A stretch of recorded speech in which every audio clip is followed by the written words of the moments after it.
It should be in my inventory is why I'm like, where is it? Uh-oh, we lost it. Jess is going to make us build her own boat. It fell out of his pocket. No, I didn't. No, I did not do that to you. Although I do mess around in your inventories sometimes, but you never read it. So don't worry about that. You've been rumbling our pockets? I rumble everything. I've been rumbling everything. I rumble your heads.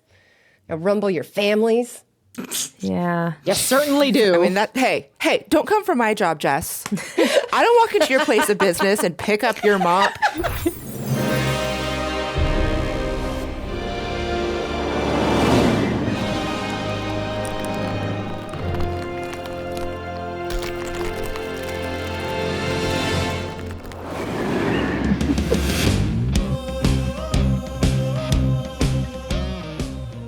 Welcome back to I Seduced the Dragon. This is a D&D podcast with 5 professional adult women playing a very dignified and classy game of D&D, right?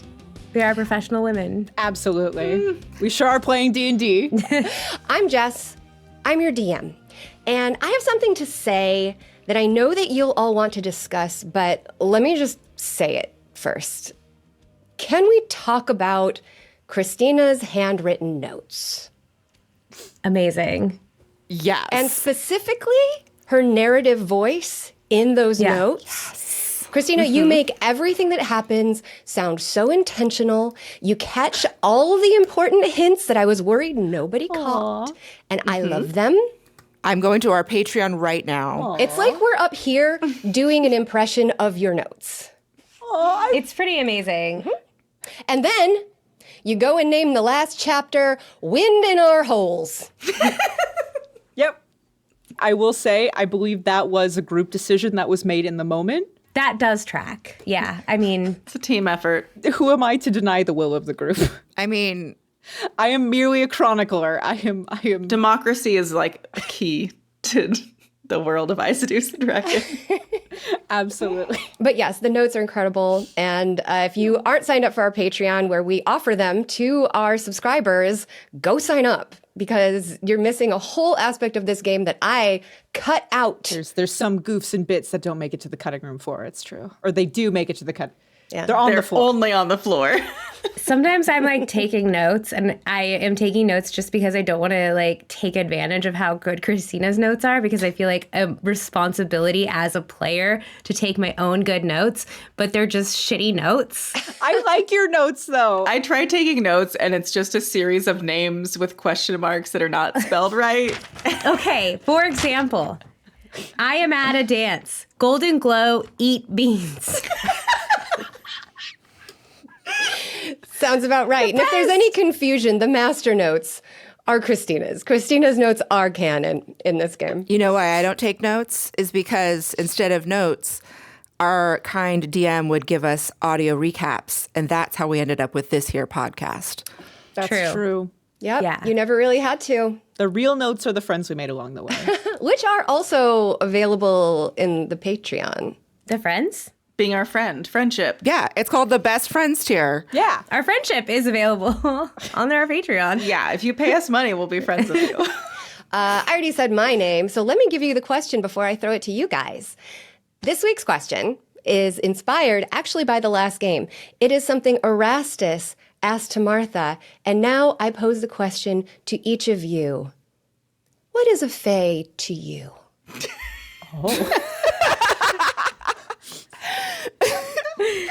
Okay. My name is Erastus Brainerd the 12th. That's your name? In game, it is. In life, I exist as Ryan Keely on the internet. What is a fae to me or to Erastus? To Erastus. Erastus has no idea, which is why he asked the question, and is very, very excited to find out what he's supposed to be and where he's supposed to be from. Hi, my name is Cristina Van Epps. I'm playing Tohri Cole, the elf rogue, and as an elf, because in D&D lore, elves are descendants of fae. They are not fae themselves, but they are adjacent. And thus, that is how they have some more preternatural abilities, like the lack of need to sleep, for instance, is a very fae thing. I think that sort of informs Tohri's opinion about what a fae is. He knows them as like supernatural beings that exist kind of in sync with nature, but kind of outside of it as well. But the primary experience he's had with them has been Erastus. So he kind of assumes that most Fae are like Erastus. Horny and forgetful. More horns than brains. Yeah, or like just partiers here for a good time, not a long time, generally speaking. But they are here for a long time also, right? They're also here for a long time. They're yeah. here for a good time and a long time. A long time is subjective depending on who you ask. Tohri's going to live to be like 1,000. So like a long time for him is longer than that probably. I love it. I'm Dana. I'm playing Gentry Rose, Bitter Creek Dumont. And Gentry, she definitely has known plenty of Fae folk, but she's never been to the Feywild. And as a circus performer, she's incredibly bewitched by the Witchlight Carnival that happens in the Feywild and would love to go sometime. She has no fear or qualms with and would absolutely be delighted with the whimsical fare and dizzying sights and wondrous attractions of the Witchlight Carnival in the Feywild. Though I believe the Witchlight Carnival does pass between the realms, does it not? So you don't have to go to the Feywild to go. Oh, yeah, maybe it does. It visits numerous planets across the prime material plane, but she hasn't seen it. Yeah. Gentry hasn't seen the Witchlight Carnival. Gentry would like to open for the Witchlight Carnival at some point, like on their tour. It makes sense that she would know them from Carnivore, though. That makes sense. Yeah. Hi, I'm Flanders. I play Martha Sinclair. The Fae realm is on Martha's bucket list. Martha absolutely wants to experience it, write a book about it. Like, doesn't know anything about it and would probably die very quickly, but doesn't know that. You know, the same way people feel about going to Mars or something. You're like, it's not as cool and easy as you think it is, and you're probably going to die and or go crazy.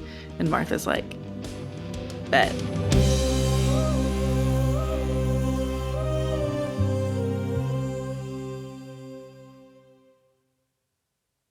Recap. Last time, you all left Tourmaline and you traveled through the woods. A 3-day journey to the Sea of Moving Ice. Erastus and Sven exchanged a couple of nice gifts. Gentry had divine dreams and discovered that she can sense her followers as they sleep and visit their dreams, even outside Icewind Dale. Drunk with power and terror. Dana, for discovering dreamwalking, you can up Gentry's divinity stat to +3. Oh. Unfortunately, Asmodeus crashed your dream party to intimidate and terrorize Gentry into submitting to her will. But it didn't, bitch. That's right, and to send Gentry a message about that, she murdered her mother as she watched. Luckily, Gentry rolled a high divinity check to check on her mother and saw that it wasn't real this time. This time. So it's now day 2 of your journey. You are traveling through the silent woods on your way to the Sea of Moving Ice. You've got the rest of today, one more night, and you'll get there tomorrow. Okay. And then we get to roll our... And then we'll spend 20 days Trying to get a swan boat. hoping for a boat. As we are racing across the tundra on our sled and axe beak, looking fabulous in our white fur accoutrement, I start contemplating the journey of crossing an ice river with these assholes. It's a sea, but yeah. It's a whole ass ocean. See. I do not like that at all. See yourself outside. Boo. I have serious concerns about crossing a sea because our hopes are all on a token I traded an incredibly shady character for. And I am starting to feel some doubts, and I am concerned. As I am fondling this beautiful token in my fingers, can you describe the token, Jess? Yes, the token is a simple golden token with a feather inscribed on both sides. You know, I'm rubbing it in my fingers, and I turn to the group, and I ask, how big is this sea that we're going to cross, and how long do we think it's going to take us? Depends. I mean, the sea's pretty big. Say, Sven. I asked the group. Sven, you're part of the group. Get over here, bud. The Sea of Moving Ice is completely uncharted. And the Frostmaiden moves around the ice and the ships and everything in the water to hide. She doesn't want to be found. We're headed to the Isle of Solstice, and we don't know exactly where that is. No. Is it going to take more or less than 24 hours is my question, guys. More, definitely. Okay, this token is not going to do the job. We still need a boat. I'm a little nervous about being out on the sea, as I've never done that to my knowledge. And I'm not comfortable with rolling to make sure that the thing that's beneath my feet still exists every 24 hours. Doesn't it turn into a tree or something? Isn't that the other thing that it does? If it's not a boat, it's like a tree. A tree is just a boat waiting to be turned into a boat. Yeah, we just carve it into a boat. While we're on it. We'll put on like an iceberg or whatever. Yeah, we know when it's going to stop, so we just pull over. Polar bear style. Here's hoping. I'm kind of with Erastus on this one. This seems a little bit iffy. Having been a person who's been on the road for some time, it does seem like we maybe need to have a spare of some sort. I think that the token should be the spare. We need a more dependable form of transportation. Because if this sea is as big as you say that it is, it's not a river, Not a apparently. river. The Sea of Moving Ice. Which I'm very upset about. You couldn't have had this concern when we were in town. Well, there's not even boats where we were, Tohri. We could have hired one to be built. Oh, yeah, we're just commissioning yachts from afar. Who said a yacht? It was implied, Tohri. It was implied. By who? I mean, I don't think Erastus would be caught dead on like a little fishing boat. I mean, depends on the fishermen and how jaunty their scarves were. I'm just letting you guys know we've got plenty of time, but when we get to town, we're gonna need a bigger boat. Is there a town? Or are we just going to hit the sea? There isn't a town. I thought there was a town. There is not. There is a fishing... Oh, fuck. There is a fishing outpost, if I'm correct, Sven. There used to be. So there might still be. Well, just keep your eyes peeled for a boat to steal or buy when we start seeing anything approaching civilization and large bodies of water. Yeah, if the token turns into a fan, we got us a swamp boat, baby. We do. Yeah. Oh, God. Erastus has a sinking feeling. Dun, dun, dun. Just like this sled will be. And that's the name of the episode. Yeah. Is this how we get Erastus to think about the consequences of his actions, is have Ryan drink Dayquil? Here's the thing, though. I'm pretty sure it was Erastus's suggestion to buy the token and use it as a boat. That was old Erastus. So this is the new Erastus. That was the prequel.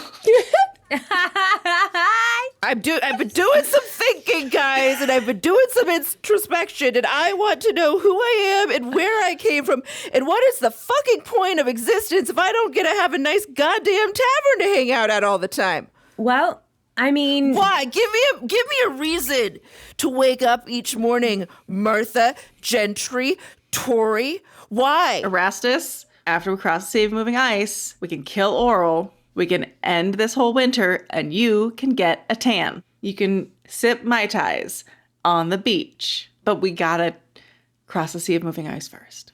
I know, and I am down for that. And I just want you guys to get your goddamn head in the game, because this isn't a joke. And I have Mad Dad silence. And this is Mad Dad driving the car now. Amazing. How much further till we're there, Sven? This rate, we'll reach there tomorrow. Hate these assholes. We've hit the "are we there yet" portion of the road trip.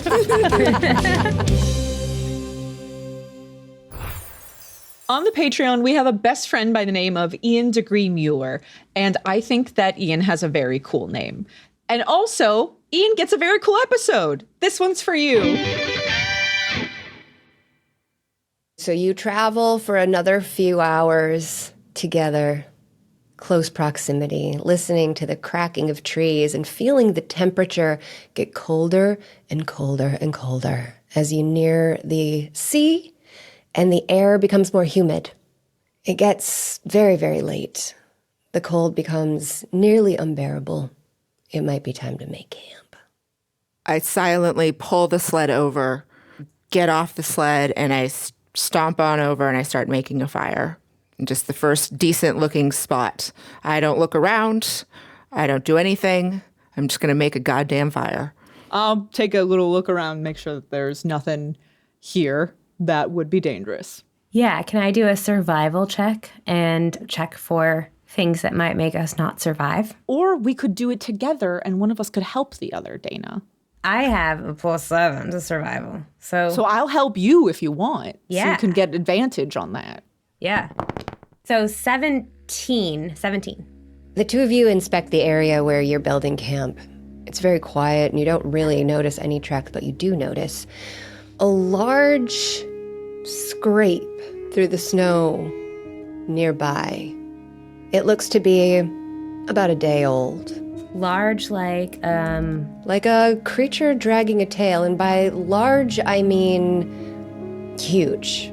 Like size class huge or just... Oh, that tail looks gargantuan to you.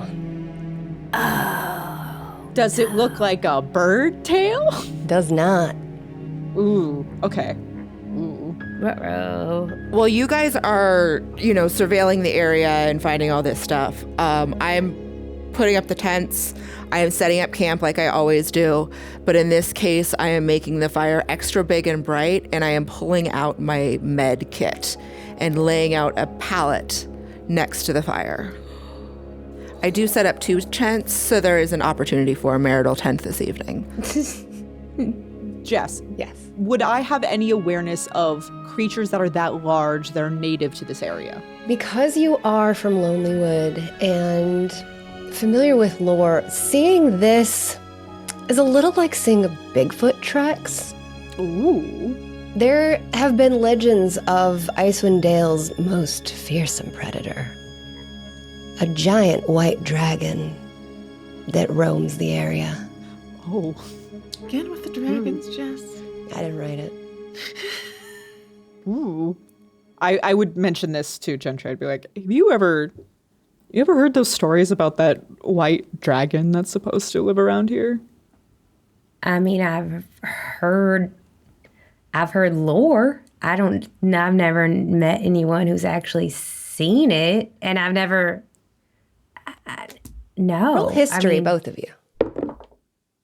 4. 10. You don't know a whole lot. I haven't met anybody who's seen it either. People talk about it all the time. I don't know. Well, not all the time. Occasionally. Regardless, this doesn't look fresh. So if it was here, it wasn't here recently, but it might be in the area. So we should probably lay low tonight. Yeah. We are the only things out here. So laying low is going to be someone telling Erastus it's probably not so big of a fire. Oh, not it. All right. Fine. I start marching back to camp. As you guys approach the camp, I whirl around, and with a little glint of madness in my eyes, I pull out the kit. Magic in your eye, not eyes. Pull out the kit that has been previously used to torture. Oh. And I dramatically drop the roll, and I say, Gentry, it's restore my eyeball time. Yes! Gentry actually goes, yes. Oh, okay. Well, hey, before you guys do surgery, we found signs that there is something big that was here, like yesterday, probably. So probably a dragon, a white one. Maybe a dragon. We don't know. There's stories about a dragon nearby. We don't know for sure. But can I do a history check on this dragon? Sure, Martha. I too am gonna roll history. 13. It's better than Cristina and I. It is better. It is slightly better. I have 16. And the 16 is best of all. So, Erastus, with your 16. Nothing about his own history, but... Well, he's a barkeeper. He hears all kinds of stories. Erastus used to date this dragon. They have history. They have history. Martha, with your 13, right? Mm-hmm. The word on the tip of your tongue. You've heard of this.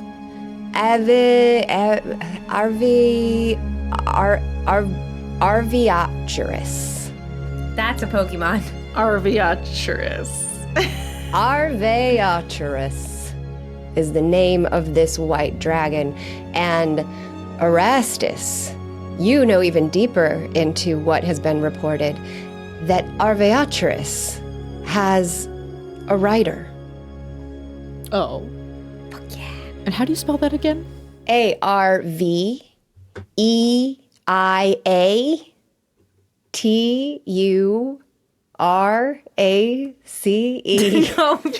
No. Would You're have just saying never. letters. Is this just like vowels you're pulling out of a hat? Is this actually how it's spelled? I caught a look at myself in the video screen, and I looked like a dog, like trying to understand. Just like, arr, arr. I never would have guessed how that's spelled in a million years. I should have made y'all try. Damn it. All right. But Erastus knows there's a writer. Yes. And that's it. That's it. That's what you've heard. This dragon has a rider. They need to have Skittles and 3 humans Boo. in its trailer Boo. when it arrives. I don't share this information with the group. So to that end, because there might be something dangerous nearby, I think that we need to have more fortified camp for tonight. And to that end, I reach into my pocket and I pull out the portable fortress that I stole from Torka. Shut up. To you guys, it would look like almost like a chess piece. Tohri, Yes. do a wisdom check. A wisdom check. Oh, what I'm known for, certainly. 8. So, Cristina, I feel like without metagaming, I do want to mention that the cube that you found, the gems on it that I described do have a purpose. And you notice that it's got an obsidian stone on one side, but an empty socket on the other side. Okay. I just want to let you know that. It may be something that Tohri would ignore, but I just don't want it to for you to not know. Okay. Maybe when I brandished it, if our local artificer noticed anything about it, perhaps. You let me set up camp. I put up 2 tents and built a fire. I didn't know you were doing No that. one takes me seriously. Oh my God, Erastus. Okay, hold on. No. Before any of this bullshit, Erastus, look at me. Give me that. And I snatch it. He can have it, but I'll grab his wrist. Ooh. Or do we need to roll for that? I can try and roll for that. Do you want me to roll for that? We can do it. Or I would like to roll for that. okay, contested grapple. I would like a contested grapple. A contested grapple. I think it would be a contested dexterity because what you're doing is trying to grab his wrist and he's trying to pull it away. Okay. 23. 21. Those are both really high rolls. Tohri seizes Erastus's wrist. Listen, Erastus, I understand that you're going through a lot right now, and I know that you have not wanted to be here the whole time. Yes. So, here's the moment. This is it. Either you freaking nut up about it and decide you're doing this, or you make the choice that you don't want to go on this with us. You don't want to do this right now. Okay? Can I judo throw this bitch? You can try. Do I roll for initiative or acrobatics or animal handling? That would be to calm me down. Okay, boys. You guys are doubting my commitment to the quest? Yeah, constantly, because you constantly say you want to leave and you don't want to be here. Tohri, you're not helping. Just everyone take a... I don't want to be here, but I am showing up and I am thinking ahead. Okay. Since when? Since when, Erastus? You were the one who decided that we're going to buy that token and use it as a boat. Now you're the one who's pissed off that you're making a camp, and I'm saying that's normally fine, but I saw something that might be a dragon, so why don't I use this thing that I stole for the party for us to maybe protect us so we can live through the night so that you can do eye surgery in relative comfort. Okay, but when? And we didn't know Tohri had this thing out. That's what I'm saying. What other secrets do you have, Tohri? I got it 2 days ago. We camped one night without it. I just got it, okay? I just got it, and I didn't want to cause a big scene when we were close to civilization by summoning a 30-foot-high fortress in the middle of the woods. It's 30 feet high. It's 30 feet high! That sounds really cool. Can we do that? No, it's obviously cool and the better choice. Erastus, we value You your guys are packing the sled. You guys are packing the sled tonight. That's it. I'm walking away. No, I still have your arm. Erastus, you're not walking away. We value your contributions to the team. Your tents have been off. Shut up, Gentry! You are better off talking to us about why you were upset than just getting pissed off for no reason. I did talk to you guys about it. You guys didn't take me seriously. And that's why my feelings are hurt. We're taking you seriously. Why are you upset? Tell us right now so that we can address it right now. Why are you upset? I'm just imagining Erastus drinking an iced coffee. In his other hand, he has the drink. Well, let's go strategize then. In our fort? Is that why you're upset? Is that why you're mad? I've been trying to get you to take it seriously, and then I'm being mocked, and then I'm being told that I don't care when I've been doing literally the most. Debatable. We've all been trying our best, okay? The important thing is we have a fort. Is it furnished? Do you think there's like a cool battle table? It is not furnished. It's an empty box. So let's just find a clear spot to pop this up, and we can camp there for the night. Fine, I'll take down all my... You know what? No, whatever. I shuffle off and I start taking down the tents because obviously I picked a nice clear spot to make a campsite because duh. So while you're doing that, Sven comes over and giving you plenty of distance is doing little tasks to help toward what you're doing, picking up. And he says to you, Erastus, you know, it sounds like maybe we shouldn't pack these up too much. We're going to need them inside the thing, right? Oh yeah, no, we need all the things. And now that I know that we're probably going to have to turn these blankets and this tent canvas into sails. Yeah? Do you need to take this coat you made for me? Absolutely not, my good man. It would be a crime to take off... Well, it wouldn't be a crime to take off your clothes, but maybe take off that jacket. It does look pretty good on me. So you pick up your camp. I'm going to go over and start kicking out the fire. Sven will return to the rest of the group. Oh, was I supposed to make a move there? God damn it. Erastus says that to himself. Once Erastus has cleared the space out, it says that I will use the command word. So is this something you said? I think, if I remember correctly, you said there was a command word that was like on it already. Inscribed upon the cube is an activation word. Yes. And I, in my infinite wisdom and preparation, did not. So I did not prepare that. So I'm going to go to an incredibly topical text message we received today. Oh, man. Fantastic. Okay. From one Ryan Keely. I love where this is going immediately. The text is medieval dog names. Fantastic. Yes. Mm-hmm. And I'm going to choose off this list. And that will be the name of the fort, by the way. That's going to be the fortress's name. Then it's got to be Megastamo. Megastamo. Megastamo. Very good. After Erastus has cleared the space, I look at the inscription upon the cube, and I lightly sort of chuck it towards the center of the area as I say the command word, Megastamo. Weird. Gentry snickers because she like does magic and she doesn't use magic words. She has like a word here and there, and she's like, that's a dumb magic word. Tohri said it like a sophomore in college who just came back from their first trip to Europe. Megastamo. Yeah. Tohri said it like a freaking freshman at magic school. Like, Yeah. Well, it is hilarious for just a moment. And then it is instantly terrifying as this giant fortress pops up and spreads out in front of you. It rushes towards you, this giant brick wall. and stops an inch from your face.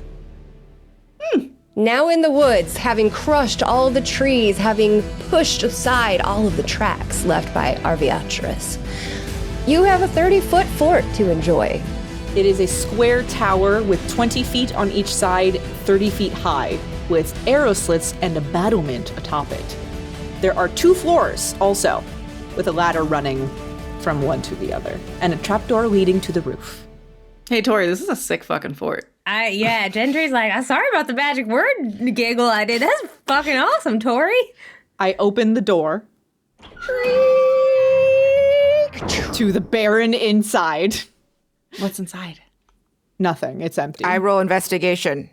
Erastus steps slowly and cautiously into the fort. Considering decoration options. Your hooves reverberate off the empty stone walls. Ugh. You don't smell dust, though. It's clean and new stone. What a strange phenomenon. You notice stairs that lead up to a second floor. Martha's going up to the second floor. You've got basically a large main room, and you've got separate rooms upstairs. Yeah, I'm going upstairs. I gotta explore. I'm also, Martha's the annoying person who gets the Airbnb and like runs and dibs her favorite bedroom. If any of these rooms have a bathtub, it's mine, Martha. So the second floor has multiple rooms in it? Yes. I thaumaturgy the door shut. And I say, welcome home. I'm poking my head in all the rooms. What do I see? There's no light. It's pitch black. I put on my headlamp. I can see in darkness as if it was dim light. Sven says, hey guys, I can't see. I guess, Erastus, that's you with the red light? Yep. Stick close to me. And I grab him by the arm and kind of snuggle up. Oh, okay. And then I hold onto his arm as I do like a slow rotation around the room. Roll investigation. 18. With an 18 investigation, you can feel that his arm is incredibly muscular. Oh my God. I don't think you need an 18 for that one. And so we do a slow rotation around. Your red light sweeps this large open room. It barely reaches the furthest reaches of the room. It falls on the stairs, and you see that they go up. The second floor is not a complete second floor. It's Like a mezzanine. yeah, so there's a balcony up there. Still snuggling Sven. I'm like, let's check out upstairs. And so we go up to the top of the stairs and we look around. I hope there's a bathtub, don't you, Sven? And I still am holding on to him for safety. He chuckles and he says a bath would be nice. Right? And look into each room. Let's roll. Roll for bathtub. Oh, snap. Ooh. Give me a D12 and roll above a 6. Oh no. This is the most important roll of the game. The stakes have never been higher. 11? With an 11, the center room, which is also the largest, is actually a bathroom. So there is a large bathtub. There's a basin. There's shelving. There's nothing soft in here, but it's equipped for a bath situation. What's the like plumbing setup? Yeah. It doesn't matter because we can solve this problem. I am just wriggling like a little puppy, like my little tail. We got my tails going, and I am just like, oh, I'm so excited because I know that within my camp gear, of course, we've got towels and there's snow outside, and we can melt. A bath will happen. Yeah. Is it safe for me to make a fire in this room so I can? Yeah, you could totally make a fire. There's actually it's almost like a series of small clay ovens beneath the bath, and it looks like it's used to keep it warm. Very nice. Okay, so I just start, like when we went on that on my birthday trip, I just go into the bathroom and start unpacking all of the bathroom stuff. And that's all I'm doing is only things that are related to grooming are coming out of the packing. I'm pulling out my camping towel. I am lighting all the things. As I'm running up and down the stairs to get buckets of water to fill in the bathtub, I am like getting snow and then like putting in the bathtub and then like running down to get another thing and then bringing up with us some more snow. Industrious. Meanwhile, Sven is helping build a fire down in the main area. I'll help Sven with the fire. And I'll bring Baroque, Rococo, and Pincus inside as well. Gentry is looking at all of the room options, and she sees that there are a lot of room options, and that everyone probably will be like, probably wanting to take their own bedroom. And she's terrified to go to sleep and dream and kind of be by herself. So she's hovering in the main room for sure. Doesn't want the party to end.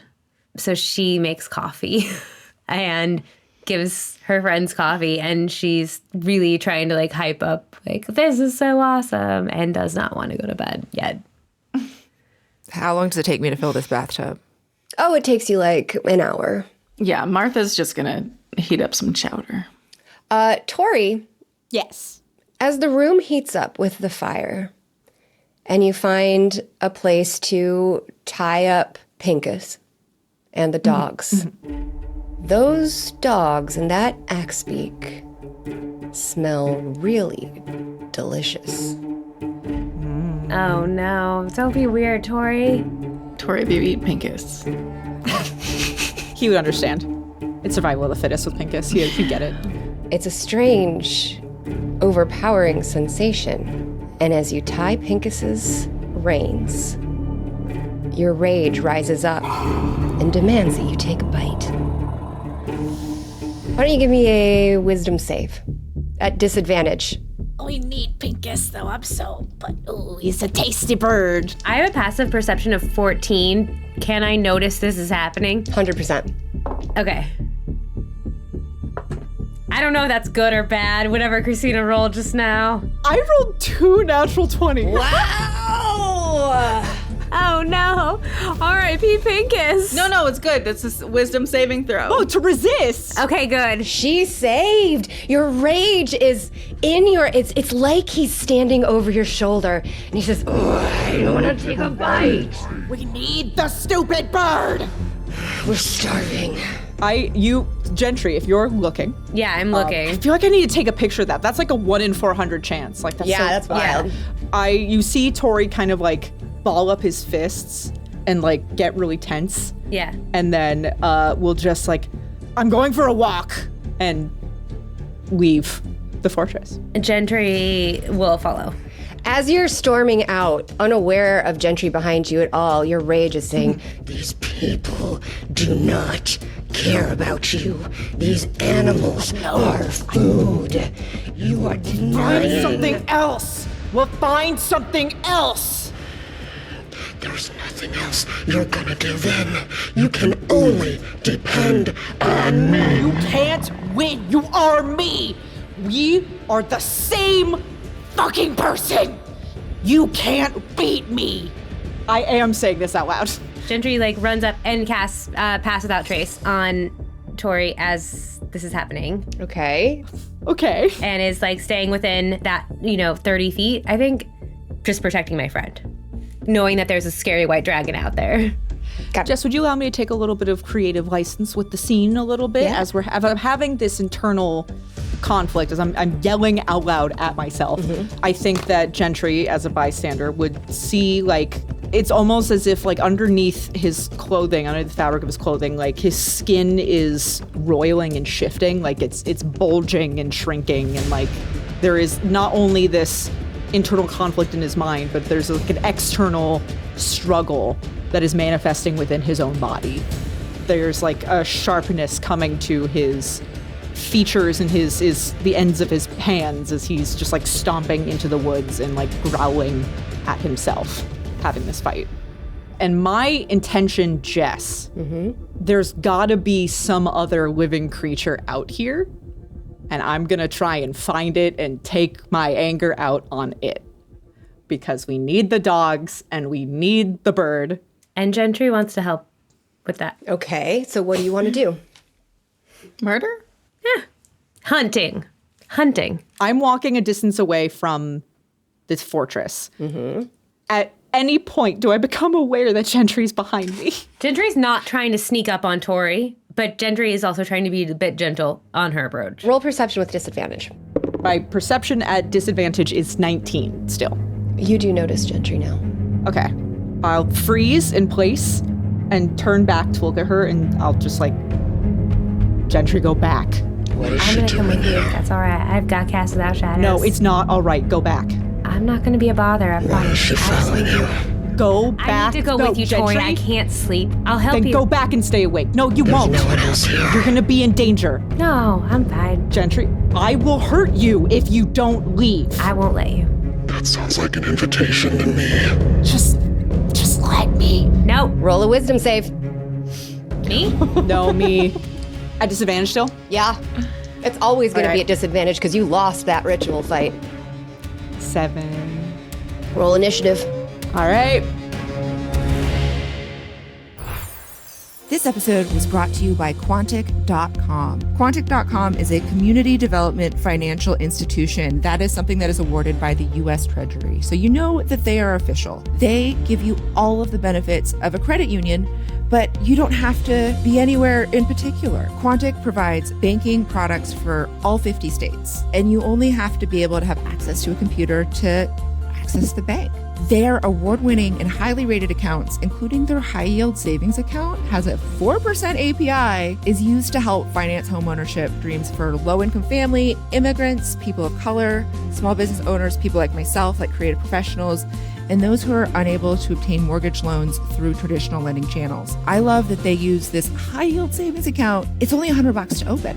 They take those high-yield deposits and they turn them into homes and small business loans for people just like you, creatives who need creative solutions for banking. Quantic.com. QUONTIC.com. Gentry, you see Tohri get a look in his eyes like he is not himself. I'm going to, as a sign of goodwill, that I simply just want to be with Tohri and don't mean any. I'm not trying to stop him. I'm not trying to be a burden. I'm going to help with whatever this venture is to not eat our means of transportation. Or you. I'm going to just buff Tohri. Are you not listening to what's happening? No! Awesome. What you gonna do? Cool. Oh my god. I am going to cast. None of you can get mad at me if I accidentally kill Gentry. None of you are allowed. No, I'm. Okay. Frankly, she's a sitting duck, and I'll be a little disappointed if you don't kill her at this point. Yeah, she did this to herself. I'm really strong. I feel like She can heal herself. Clerics are good on one-on-one fights. I'm actually not worried about standing up to Tohri in a fight. What do you cast? I'm just going to cast Freedom of Movement. On me. Okay. So for the duration, you're unaffected by difficult terrain, and spells and other magical effects can either reduce target speed or cause a target paralyzed or restrained. And I say, Hunt, I'll be right behind you. Walk it out. Just not on me, okay? Tohri, it's your turn. Okay. So if I understand the situation, I have lost the battle of wills against my rage, correct? For this round. So what Gentry would see is I am going to, as my action, shift into the partial were-tiger form. So not full tiger, the humanoid version. What's the pants situation again? Shit. They're not magic pants. They're not magic pants, so those are gone. Broke Erastus' pants. I'm not in my right mind at the moment. Gentry didn't give me the opportunity to strip down, so I don't mind. The codpiece is kind of stretchy though, so it stays. it's stretchy. Oh no. It's designed for action. Of course, Erastus would think ahead. And then, for my movement and bonus action, I am going to, because we are in the woods, right? I'm going to hide. Oh. I can't attack as an action, but hiding gives me advantage on my next attack. Great. It's sort of like a blink and you miss it kind of situation. Like he is in front of you, Gentry, and then the next second he is gone. And Pass Without Trace actually gives me a +10 to stealth also. So this is a 39. 39 to hide for Tohri. Yeah, from Gentry. Yeah. Gentry, you're suddenly standing alone in a silent clearing. That's no problem. I'm not worried about that. I will channel divinity and invoke duplicity, and I'll create an illusion of myself. And so then there's two of me. And this is sort of like, Gentry's approaching this very playfully. She's trying to be non-combative, And she believes, as she said previously to Annie, that she does see the rage and the worst in people, but she also sees the goodness that's in them as well.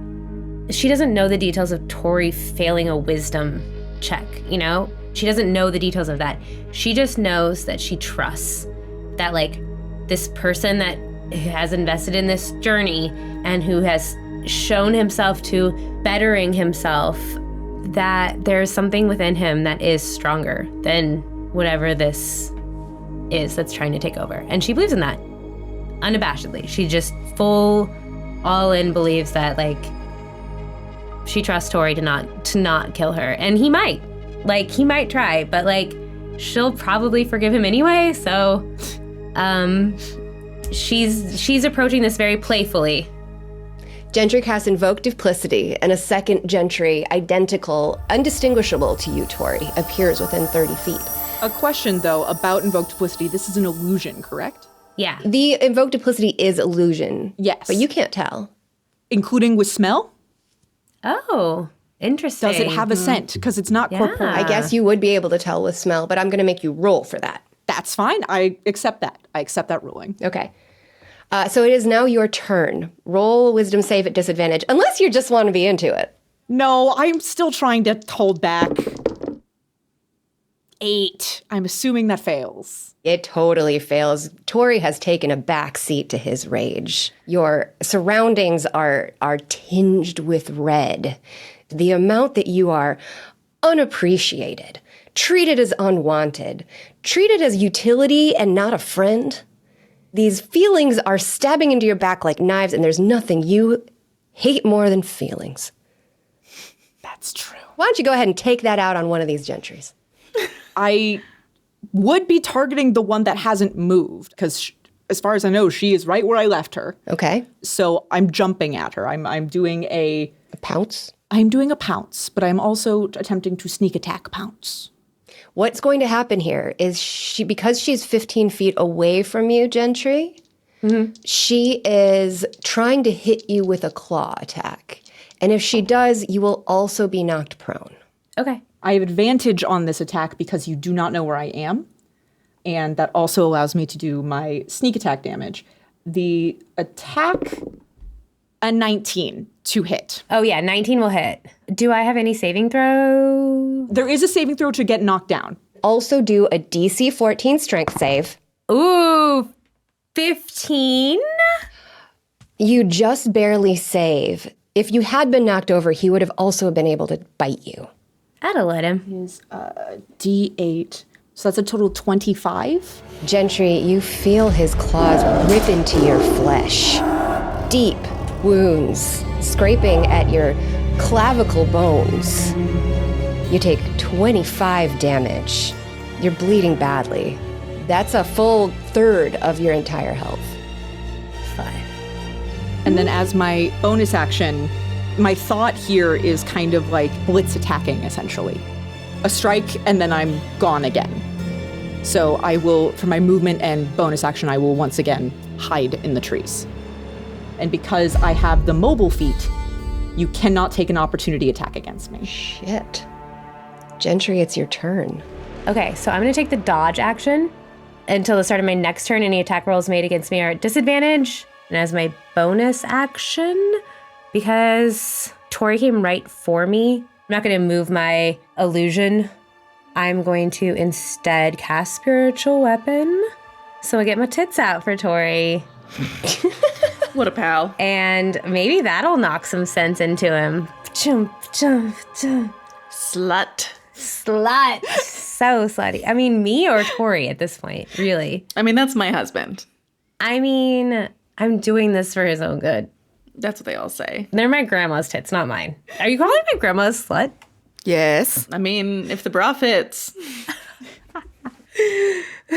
Okay, so you cast Spiritual Weapon.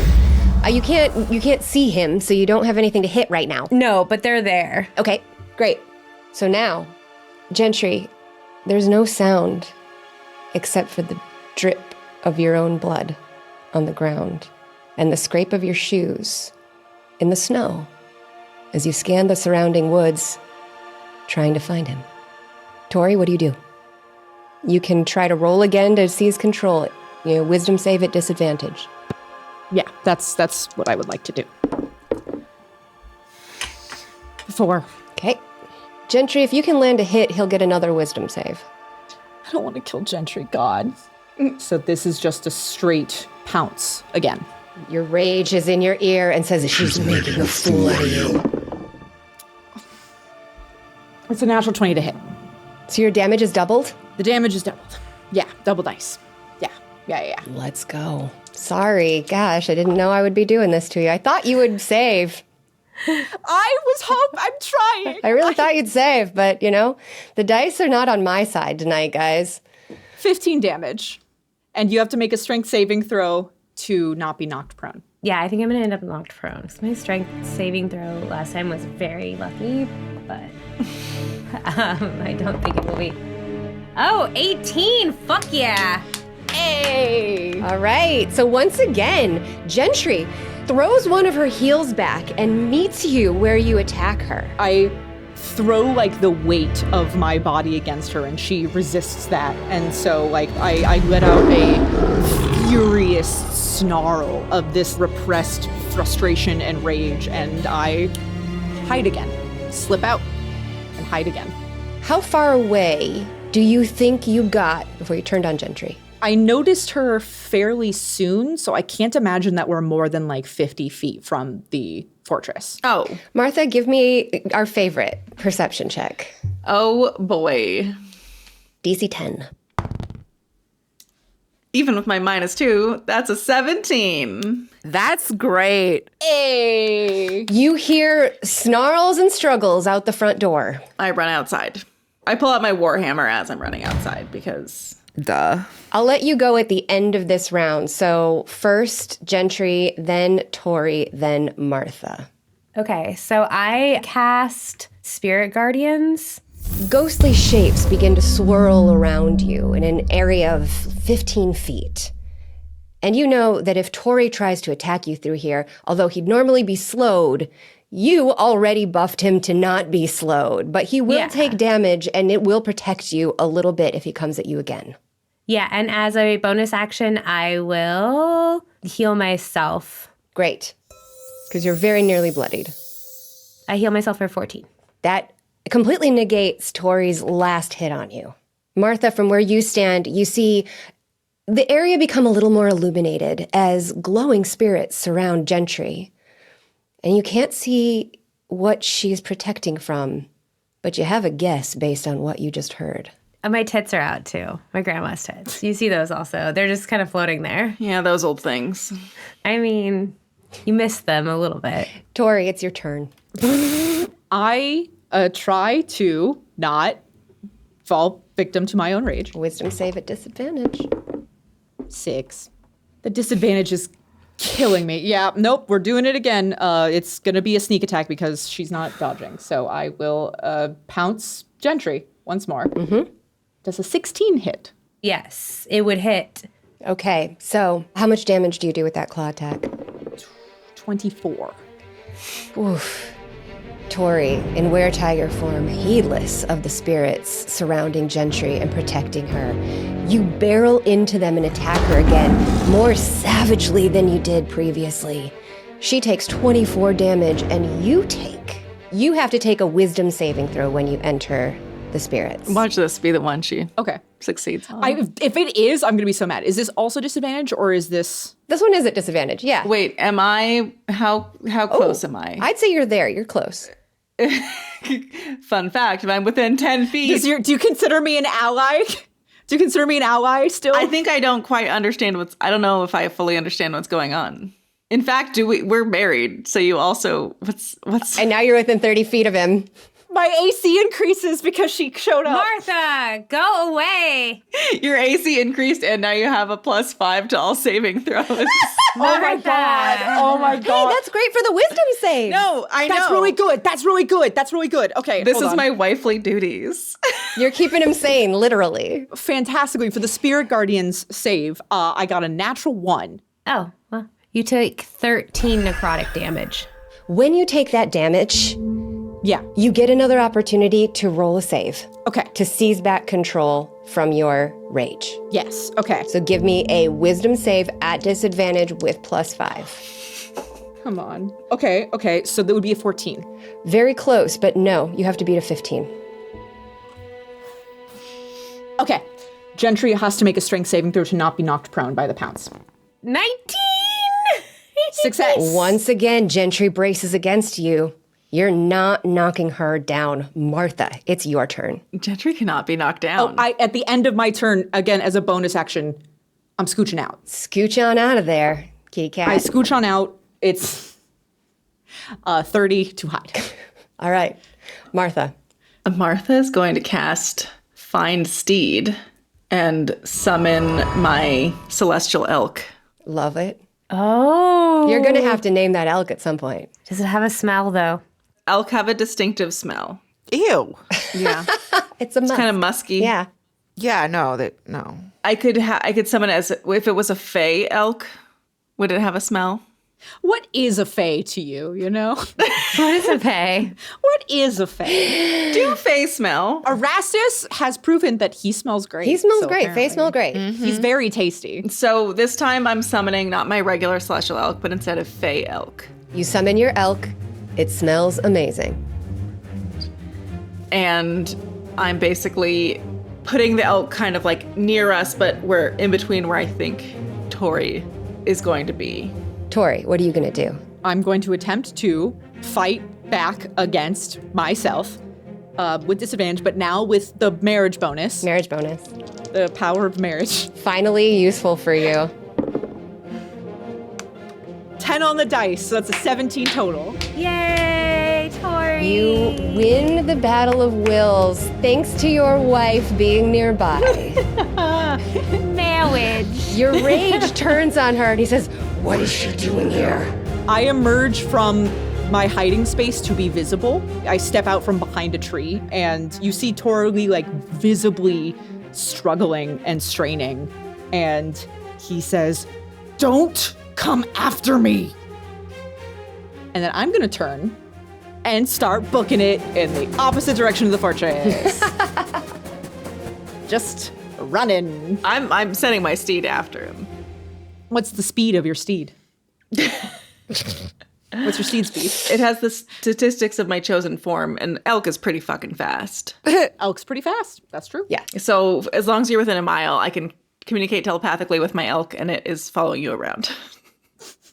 Just keeping an eye on you. Fair? Yeah. Meanwhile, back at the fortress, Erastus has made the most appealing bath that anyone could ever want. Even if you hadn't been on a long, cold slog, this is a bath for the ages. A refreshing, warm, bubbly, soothing, hot bath. And Erastus is going to roll charisma or persuasion. Hold on. And I am going to ask Sven to join me in the bathtub. How are you gonna ask him? I think that depends on how this roll goes. Okay. Are you persuading or are you enticing? I think that is the question. Roll for enticement. Enticement isn't on my list. I think it would be a charisma check. Erastus is making the final touches. He's lighting the last candles around the bathtub. And he turns to Sven with a 15 and says, "Want to join me?" Sven looks down at you because he's a little bit taller.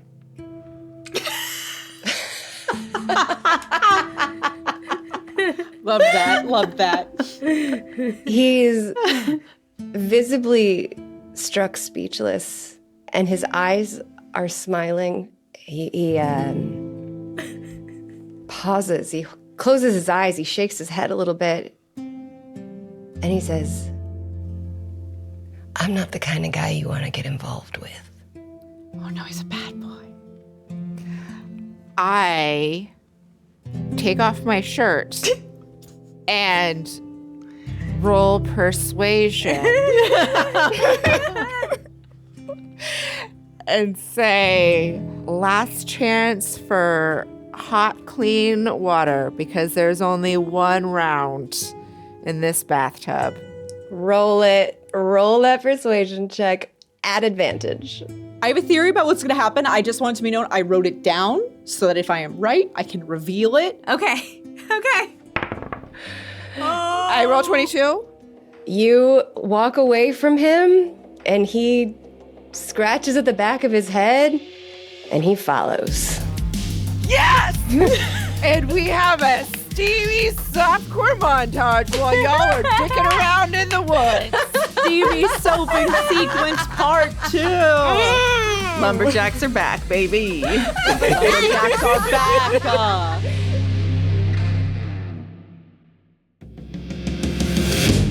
Thank you for engaging with this show on whatever platform you are engaging with us on. Make sure that you like it, subscribe it, rate it really, really high. Maybe share it with a friend. And if you're not already on our Patreon, go check us out.